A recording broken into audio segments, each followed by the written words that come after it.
नमस्ते दोस्तों, मैं हूं रमाकांत चंसोलिया और आप सभी का एक बार फिर से हमारे YouTube channel learn by fun में स्वागत है। आज हम आपको अपनी वीडियो में कक्षा 5वीं 8वीं की जो परीक्षा सत्र 22-23 में आयोजित होना है तो उसमें माध्यम बार कौन सी भाषा का चयन करना है, इसके संबंध में राज्य शिक्षा केंद्र के द्वारा एक बहुत ही महत्वपूर्ण पत्र जारी किया गया है। यहाँ पे क्या है कि यदि आप हिंदी मीडियम के हैं तो आपको कौन कौन से विषय का चयन करना है, यदि आप इंग्लिश मीडियम से हैं तो कौन कौन से विषय आप चयन करेंगे। यदि आपके माइंड में इससे संबंधित कोई भी डाउट होता है तो यहाँ पर राज्य शिक्षा केंद्र द्वारा विस्तृत निर्देश जारी किए गए, जिसके बारे में आगे हम आपको अपनी वीडियो में बताएंगे कि यदि आप अपने विद्यालय में इंग्लिश मीडियम चलाते हैं तब आपको हिंदी कौन सी लेनी है, इंग्लिश कौन सी लेनी है, संस्कृत कौन सा, वो डिटेल में यहाँ पे पत्र जारी हुआ है। वो विषय आपको यहाँ पे बताएंगे। स्पेशल हिंदी चलाना है या फिर जनरल हिंदी चलाना है या फिर स्पेशल इंग्लिश चलाएंगे या जनरल इंग्लिश चलाएंगे, तो क्या है पूरी जानकारी आगे हम आपको अपनी वीडियो में बताएंगे। यदि आप पहली बार हमारे चैनल पर विजिट कर रहे हैं तो आप अनिवार्य रूप से आप हमारे चैनल को सब्सक्राइब कर लें।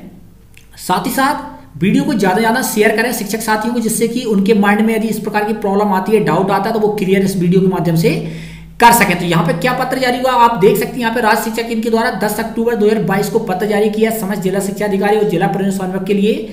यहाँ पे विषय देखें, कक्षा 5वीं व 8वीं परीक्षा सत्र 22-23 हेतु माध्यम बार भाषा चयन के संबंध में आपका जो माध्यम है उसके हिसाब से किस भाषा का चयन आपको, कौन कौन से विषय का आपको चयन करना है। तो यहाँ पर आप देख सकते हैं उपरोक्त विषय अंतर्गत लेखे के कक्षा 5वीं 8वीं परीक्षा हेतु संदर्भ पत्र की कणिका 2.4 में माध्यम बार भाषा का चयन के संबंध में इस पर निर्देश जारी किए गए थे। इस संबंध में जिले द्वारा अभी भी संशय की स्थिति है, अतः यहाँ स्पष्ट किया जाता है कि छात्र जिस माध्यम का चयन करता है वह भाषा ही संबंधित की प्रथम भाषा होगी। माध्यम बार भाषा चयन को निम्नानुसार सारणी में स्पष्ट किया। यहाँ पर सारणी जो दी गई बहुत ही इंपॉर्टेंट, आपको इसको एक बार समझ लें।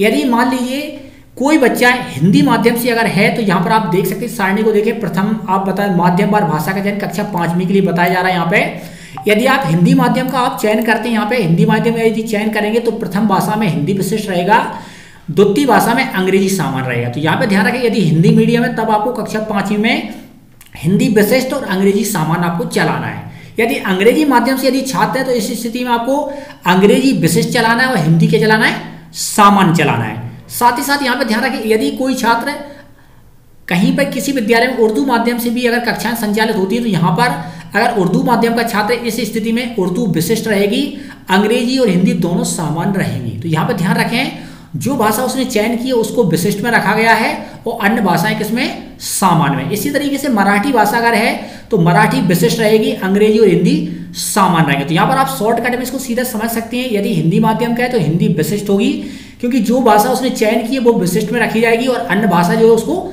सामान्य। इसी तरीके से अंग्रेजी माध्यम में है तो अंग्रेजी आपकी क्या रहेगी, विशिष्ट में रहेगी और अन्य भाषा हिंदी सामान्य में रहेगी। इसी तरीके से आप देख सकते हैं, एक चीज का और ध्यान रखें, कक्षा 8वीं में इसी तरीके से आप देखें, अगर हिंदी माध्यम का है तो प्रथम भाषा में आपका हिंदी विशिष्ट रहेगा, द्वितीय भाषा में सामान्य अंग्रेजी और थर्ड में संस्कृत, उर्दू, मराठी जो लेना वो ले सकता है। इसी तरीके से अंग्रेजी माध्यम के बारे में बात करें तो अंग्रेजी विशिष्ट रहेगी प्रथम भाषा में और द्वितीय भाषा में हिंदी सामान्य रहेगी और थर्ड में संस्कृत, उर्दू, मराठी रहेगी।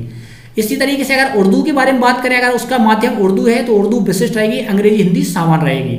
मराठी है तो मराठी विशिष्ट रहेगी, अंग्रेजी सामान्य और हिंदी सामान्य। यहाँ पर एक क्लियर स्पष्ट हुआ है, एक शॉर्ट तरीका आप समझ सकते हैं कि जिस भाषा का उसने चयन किया वह भाषा आपकी विशिष्ट रहेगी और अन्य भाषाएं आपकी सामान्य रहेगी। यहाँ पर आप देख सकते हैं जो राज्य शिक्षा केंद्र ने पत्र जारी किया वो स्पष्ट जारी किया है। यहाँ पर आप आसानी समझ सकते हैं किस विषय के अकॉर्डिंग कौन कौन सी भाषा चयन करनी है। यदि आपको हमारी वीडियो पसंद आता है तो वीडियो को लाइक करें और ज़्यादा शेयर करें।